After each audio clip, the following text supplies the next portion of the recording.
Happy New Year, everybody. This is Monica Reinagel, the Nutrition Diva. So, did you make a New Year's resolution?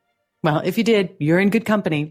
Coming hard on the heels of the party-hardy holidays, January 1st just seems to be a natural time to start fresh. But come on, is there really any point? I mean, psychologists say that a lot of resolutions are broken before the day is out.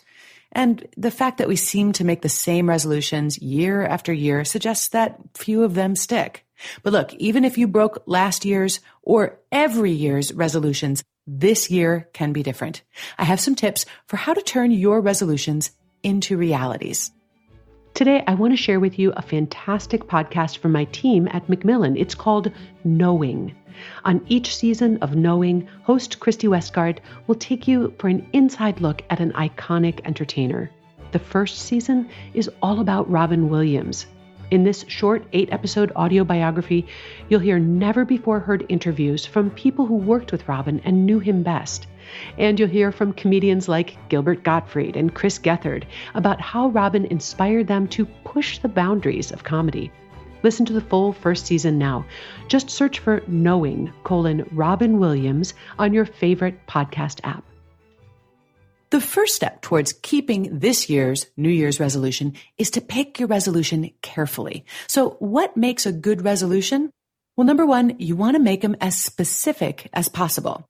For example, the other day, I sent out an email to some of my friends and coworkers asking if they had any New Year's resolutions. My friend Alan wrote back and he said he was resolving to run more. Now, if I were a betting woman, I wouldn't wager very much on this resolution becoming a reality. Vague resolutions like eat better or exercise more, they're hard to quantify and therefore they're easy to fudge and eventually forget. You have a much better chance of succeeding with a specific, measurable goal, such as taking your dog for a 1-mile walk before dinner every night. So when I pressed him, Alan came up with a more specific resolution. He pledged to run a minimum of 3 miles 2 times a week. The odds of Alan keeping his resolution just got a lot better. Number 2, choose a goal that's realistic but meaningful. Grandiose plans to radically overhaul your diet on January 1st are usually doomed to failure. You're going to get a lot more mileage out of choosing a couple of small but meaningful changes that you can stick to until they've become ingrained habits. For example, my friend Jerry, who needs to lose a couple of pounds, has decided that she's going to start putting milk in her coffee rather than half and half. Now, this is a great resolution. It's specific and it's extremely doable. And I think the odds are pretty high that this time next year, Jerry will still be drinking milk in her coffee instead of half and half. And don't underestimate the power of small changes, especially when you stick with them. Over the course of the year, Jerry stands to save over 18,000 calories, or the equivalent of 5 pounds, by making this one small change. Number 3, be positive. Now, by this, I don't mean be optimistic, although that never hurts. No, what I really mean is that it's easier to eliminate a bad habit if you replace it with a better one. So, if your resolution is no more candy bars at work, then make packing a healthy snack to take to work every day part of the resolution. So, what are some good diet resolutions? Well, here are a few ideas for small changes that can make a really big difference in your health. Resolve to eat at least 2 servings of vegetables before 3 p.m. each day. Or buy a pedometer and start tracking your steps. Try to work up to 10,000 steps a day.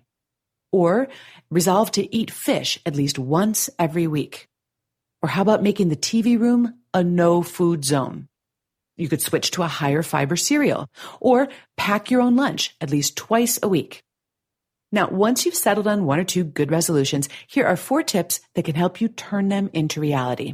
Number 1, keep a log, especially at the beginning. When you're trying to change habitual patterns, it can be very enlightening and helpful to keep a log of your daily activities. If you're trying to cut down on salt, for example, keep track of how much you take in for a few days. If you want to get into the habit of exercising regularly, why not log your daily mileage or how many calories you burn at the gym?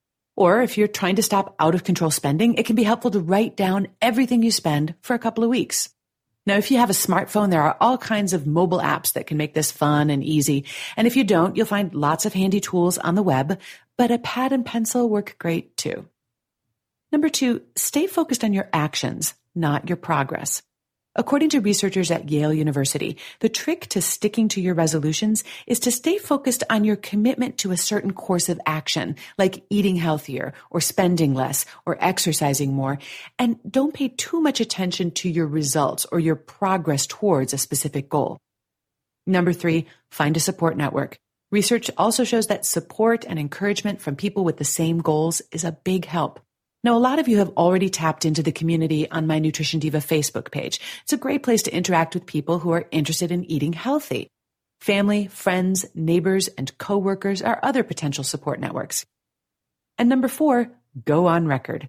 To give that resolution just a little extra staying power, share it with others. There's something about making your resolution public that makes it just that much harder to abandon. For example, you could post your resolution on the Nutrition Diva Facebook page.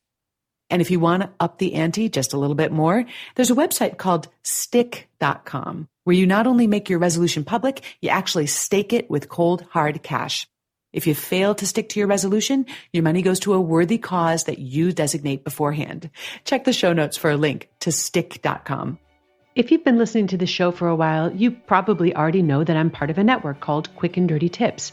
It's a podcast network that offers quick, simple advice to help you with every aspect of your life. So while I offer nutrition advice, you can also find great advice on a lot of other topics. Check out the Money Girl podcast to learn how to manage your personal finances to protect your future. And check out Grammar Girl if you want fascinating, beginner-friendly writing and linguistics lessons, all packed into 15-minute episodes. Or if you're looking to take your career to the next level, start listening to Get It Done Guy. And there's so much more.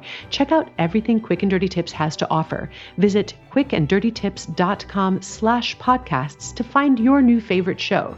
That's quickanddirtytips.com/podcasts. So as I was writing this show, I came across a list of the 10 most common resolutions. Just in case you're wondering, they are: number 1, lose weight. Number 2, stop smoking. Number 3, stick to a budget. Number 4, save more money. Resolution number 5 is to find a better job. Number 6, get organized. 7, exercise more. Number 8, be more patient at work or with others. Number 9, eat better. And finally, number 10, become a better person. As I contemplated this list, I realized that there are Quick and Dirty Tips shows to help with every single one of these goals, with friendly experts that can help you improve your health, your diet, your fitness, math and writing skills, career, finances, and relationships. Well, we're your one-stop New Year's resolution solution. In fact, if getting your financial house in order is one of your New Year's resolutions, we have 2 brand new books to help you do it. Look for Money Girls, Smart Moves to Grow Rich, and The Winning Investor's Quick and Dirty Tips for Making Money in Any Market, wherever you buy books. You'll find all the Quick and Dirty Tips shows on iTunes or at quickanddirtytips.com, where you'll also find a transcript for today's episode. And if you'd like to start the new year off on the right foot, why not join me and lots of other Nutrition Diva listeners as we embark on a 30-day nutrition upgrade starting January 2nd. This is a really fun and flexible group challenge that can change your eating habits for the better and for good. You can get more information at nutritionovereasy.com/upgrade.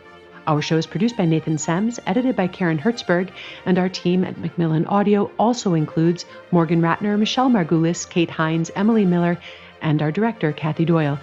Thanks so much for listening.